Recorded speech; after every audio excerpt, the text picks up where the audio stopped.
About myself, my name is Rudy, and I'm 50 years old right now, and there's something special about me, as you can see.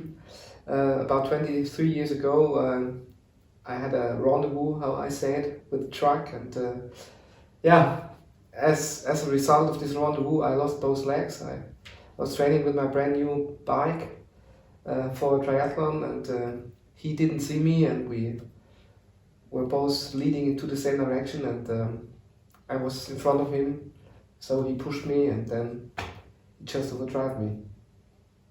What do you do now? Right now, I made out my living of this accident. I'm working as a mental coach, and I'm working as a motivational speaker, giving some speeches all around Europe, and doing seminars and workshops and stuff like that. You made quite a name for yourself as a motivational speaker over here in Europe, top 100 speakers in the US, in Europe. What made you choose the career path, or why do you like it so much? Because I think it's pretty cool to inspire people. I had this experience, and I think sometimes it's necessary to kick those people's asses, to keep them moving, to keep them getting out of the box, doing things they normally all think they can't do. And I want to show what is all possible if you believe in yourself and if you don't set yourself limits in your head. You wrote a book about your accident and all that stuff. How did it get created, that idea, and what is the book actually about?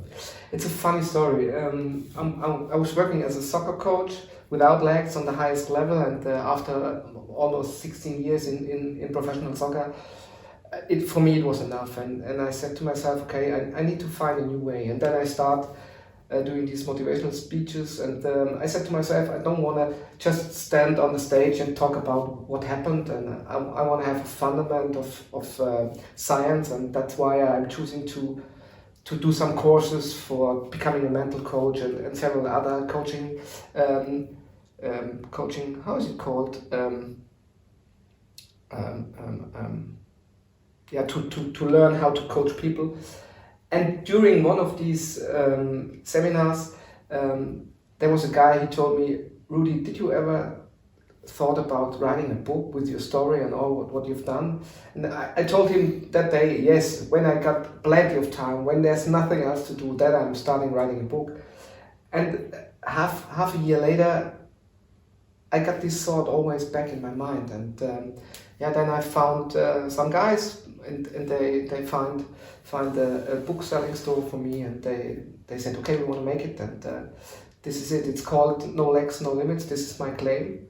And obstacles or possibilities, this is what it's all about. It's your decision. And in this book, is all about my story, the way I was before my accident, what happens during my accident, and also the way my mental skills were changing during this whole process. And you can read it just as a story, as a diary, but there are lots of tips and hints for you if you got any problems, if you struggle with obstacles or stuff like that. And I want to show people that it's possible, absolutely possible, to live a pretty cool and funny life without legs. You already touched up on challenges that you faced after the accident. How were the first couple months or even years for yourself after the accident? It wasn't even that hard. It wasn't that hard as people think. It was the first few weeks I was in coma. They gave me a chance of surviving of 2%, and so I was pretty happy to survive, first of all. And in that first period, my family, my girlfriend, they were all pretty cool. They were all always positive. They always said, okay, Rudy, the first 27 years, there were good days and bad days, and now there's something totally new, but you will always find good and bad also in this new situation. And we are always believing in you, and we are going to support you. And this is what helps me a lot. And then I got, right in the hospital, I got this therapist and physical therapist, and she told me, you can learn to walk with 2 artificial legs. And that was all I needed. That aim I knew from as a sportsman, and I was able and I was ready to go for it 24/7. We're going to talk about the challenge that you're doing this year a little bit later. You did a similar challenge back in 2017. You want to talk about? You want to elaborate on that challenge a little bit? Yeah, it was funny. A friend of mine at that time, he was a student of mine. He asked me, Rudy, you are always doing such challenges. Can join one of those challenges one day? And then we sit together and talk. And then there was this crazy idea. And the idea was to paddling with a kayak from Thun all the way up to Rotterdam, about 1,000 kilometers. And then we both asked, and what happens when we are in Rotterdam? It's not possible to take a plane or take a train back to Switzerland. And so we decided, okay, when we are up there, we change the vehicle and we're going all the way back with a bicycle, and me with my hand bike and he with his normal bike. And there it was, and we called it Follow the River, and we made it in 2017, and we paddled 1,250 kilometers. And the next day we started riding the bike back 1,000 kilometers, and we finished the whole story in about 33 days. And everybody told us, it's impossible, you cannot, this guy got no legs, how will it be possible to cut, and all that stuff. And this is what's about in living. Whenever you got a cool idea, there are so many people telling you, you are not able to, you cannot, how will you do it, because they can't imagine. And for me, the point is, if you start believing in yourself, and if you start thinking bigger than your boundaries, if you start thinking out of the box, really, really great things are possible. So this GP Challenge 2020, what is it all about? It's also a freaky, cool idea. And it's also created in a funny moment. We were sitting together a day before Christmas and just chatting, just talking bullshit, sorry, but it was just how it is if you're sitting together, the ladies having some prosecco, and then we were just kidding. And there was this idea, we do it. We are sailing on a sports catamaran, a little, really, really sharp sports catamaran. We are sailing from Gibraltar all the way up and down the European coast to Palermo, Italy. And it's about 2,020 sea miles, 3,750 kilometers. And we want to do this in 30 days. Why this project? Kind of the similar reasons you did the first one, or? Yeah, for me, it's some kind of a follow-up. And my first idea was, okay, I paddled up to Rotterdam, and there was this idea, couldn't it be possible to start sailing from Rotterdam? But the tide is so difficult up there, so that it's not possible to do something with a catamaran there.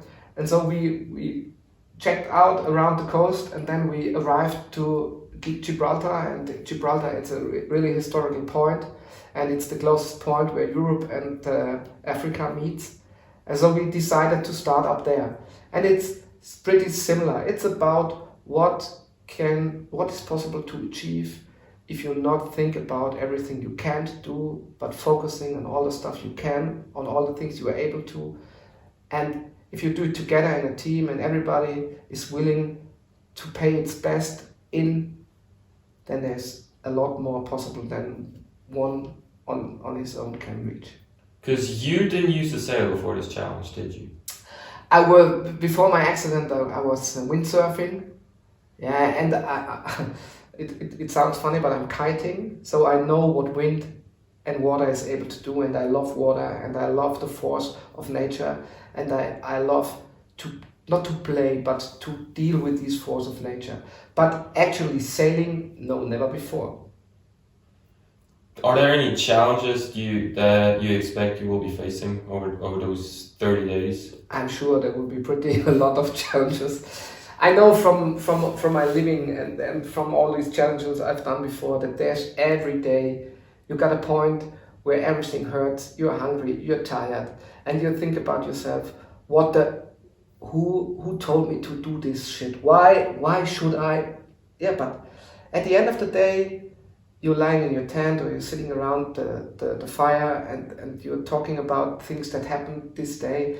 And with every day, you're getting a step closer to your great aim. And finally, when you make it, the energy that flows through your body, the energy, the power that comes back is bigger than everything. And this is what it's all about, because this energy helps you in the next 4, 5, 10, 50 years, whenever you're looking around the obstacle, and then you can think back, hey, if I can make what I did that days, then this is easy, and that's why I do it. Any fear? No fear. Respect. A lot of respect for the nature, a lot of respect for the force of nature. And I'm sure that there are going to be days the wind is too tough, and then we need to say, okay, today it's not our day. We need to stop here and wait. But I'm 100% sure that we can make it. I'm trusting 100% in my skipper. He knows everything about sailing. He knows how to handle it. And if he says there's too much wind, then there's too much wind. If he says today here we stop here and make a break, then it's like that. And with this, I think with this paying attention on what's really necessary, we can make it. What are you looking most forward to for those 30 days? For sure, the moment we are sailing into the harbor of Palermo, and at least all these pretty cool nature, all these super cool moments with the sun and the wind and the water, and as well also the being together 30 days, 40 days with the team and seeing how all those silly small things coming together to a big thing. I really like this because I'm a team player always. You were talking about the team. How many people are actually going to be on the water? It's going to be you and your skipper on the catamaran, Yes. and you told me you're going to have a boat that's joining you on the water just to make sure you're safe and Yeah. to actually film most of it because you're trying to make a movie out of it. Yeah, we are about 7. Lars and me on the catamaran. Then we are at least 2 or 3 person on the boat. The boat is for assistance, for filming, and for security.